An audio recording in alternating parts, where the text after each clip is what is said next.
লীলাচন্দ্র জমাইত্যা এবং আমাদের active leader Narayan Debbarma সমেত অন্যান্যরা আছেন। আমরা আজকে জাতীয় সড়ক হাতে কতর সেটা আমরা পরিদর্শন করেছি এবং এখানে বর্তমানে আতুক কোঠাংপিচা এবং ব্রিগুদাস এলাকায় আমাদের এই যে রেলওয়ে ট্র্যাক সেটা আমরা আজকে ভিজিট করেছি। বিশেষ করে ত্রিপুরাবাসীদের এটাই বলতে চাই, আগামী আমাদের পূর্ব নির্ধারিত অনুযায়ী 2টি প্রাক্তন আত্মসমর্পণকারী বৈরী সংগঠনের তরফ থেকে যে 9টি দফা দাবির বিষয়ে আমরা রাজ্যের মুখ্যমন্ত্রী শ্রদ্ধেয় প্রফেসর ডক্টর মানিক সাহার নিকট আমরা একটা চরমপত্র আলটিমেটাম দিয়েছিলাম এবং সেই সম্পর্কে আমাদের সাথে সৌহার্দ্যপূর্ণ আলোচনা করবার জন্য গত 8 তারিখ জুন আমরা মহাকরণে আমাদের জনজাতি কল্যাণমন্ত্রী বিকাশ দেববর্মার নিকটও আমরা স্মারকলিপি প্রদান করেছিলাম।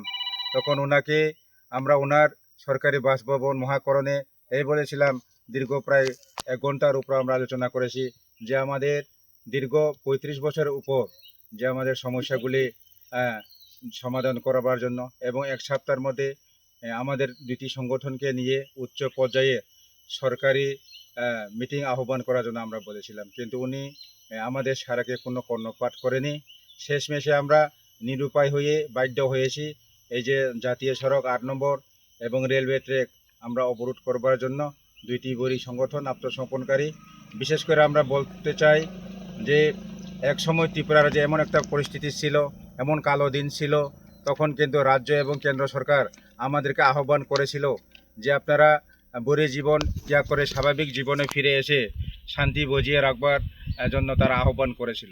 সেই আহ্বানকে সাড়া দিয়ে আমরা আজকে বিভিন্ন বৈরী সংগঠন, বিশেষ করে এনএলএফটি, এটিটিএফ, টাইগার ফোর্স, বিএনসিটি, টিটিওয়াইএফ, টিটিবিএফ, টিটিওয়াইএফ, টিএলইউ, টিটিএসিএফ, টিএলইউএফ, এরকম বিভিন্ন ত্রিপুরা রাজ্যের বৈরী সংগঠন আমরা রয়েছি।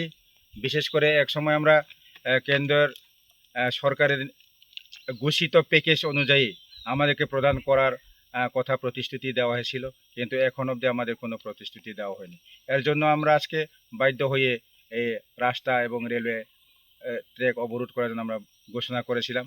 সেই চরমপত্র দেওয়ার পরে গত কিছুদিন আগে আমাদের এসপিএসবি আজকে স্পেশাল ব্রাঞ্চ শাখা আমাদেরকে ডেকেছিল। তখন আমরা 8 জন প্রতিনিধি যৌথ মঞ্চের আমরা ওইখানে গিয়েছি, আমরা কথা বলেছি, আমাদের দাবি সনদ ওনাকে আমরা পেশ করেছি। উনি আমাদেরকে বলছে 2-1 দিনের মধ্যে আপনাদের 2টি সংগঠনের নেতৃবৃন্দের সাথে উচ্চ পর্যায়ে সরকারের যে মিটিং আহ্বান করা হবে, কিন্তু এখন অবধি কোনো মিটিং আহ্বানের আমাদের কাছে এমন কোনো সুনির্দিষ্ট চিঠি বা নিমন্ত্রণ আসেনি। তো আমরা এটাই বলতে চাই, আগামী 24 তারিখ জুন বুধবার আমাদের পূর্ব ঘোষণা অনুযায়ী 9টি দফা দাবির সমর্থনে আমাদের অনির্দিষ্টকালের জন্য রেল এবং জাতীয় সড়ক অবরোধ হবে। আগামীকাল আমাদের সমস্ত ত্রিপুরা থেকে আমাদের যারা ডিপ্রাইভ যে রিটার্নিস ওনারা এখানে আসবেন, পোস্ট 98 রিটার্নিস এবং প্রি 98 রিটার্নিস ওনারা আসবেন। আমাদের আন্দোলন শান্তিপূর্ণ আন্দোলন হবে। এতে আমরা ত্রিপুরা সরকারের কাছে আবেদন করব, এখনও সময় রয়ে গেছে, যদি তারা আমাদের সাথে সহানুভূতিতে যদি আলোচনা করতে চায় আমরা কিন্তু প্রস্তুত আছি। অন্যথায় আগামী আমাদের পূর্ব নির্ধারিত অনুযায়ী ঘোষিত তারিখ 24 জুন 2026 বুধবার আমরা অনির্দিষ্টকালের জন্য আমাদের দলমত সকলকে নিয়ে আমরা আন্দোলনে বসব।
লংতরাই গুঁড়ো মশলা হোক বা সর্ষের তেল, আমার দেশের প্রোডাক্ট, দেশের স্বাদের আনন্দ। লংতরাই, লংতরাই রান্নায় তোমাকে চাই।